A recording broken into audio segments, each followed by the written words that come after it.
Excellence River, Austria. At ang tatalakayin kong issue ngayon ay tungkol sa confidential funds. Ang confidential funds ay ang buwis natin at ang pondo ng ahensya ng gobyerno na gagamitin para sa aksyon. At dahil daw confidential, ay bawal daw sabihin kung saan gagamitin ang pondo na yon. Sa issue na to, ay gusto ni VP Sara ng 500 na milyon na confidential funds. At sa lahat ng naging vice presidente, ay siya ay may pinakamataas na confidential funds. Si Binay ay may 6 million na confidential funds.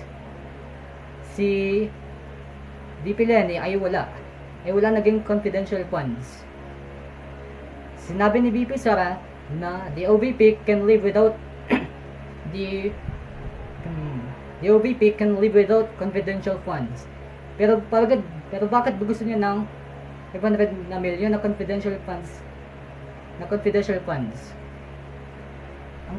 funds na yun, sa malaki na halaga, ay pwedeng gamitin sa ikabubuti ng mga tao at ng mga estudyante nag-aaral, gaya ng pagpapayos ng paaralan, pag-hire ng teachers,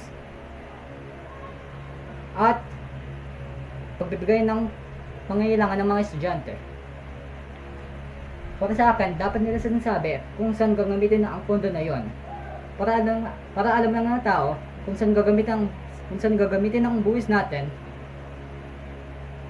at para na din magka-transparency. Ang sabi ng mga tao sa social media na ginawa ng ginawa ng legal ang korupsyon. At hindi sila nagkakamali dahil parang ipinagsasarili nila ang 500 na milyon na yon. Dapat wala silang itatago sa atin at dapat gamitin ang buwis na yon para sa tama at hindi sa sarili o mali.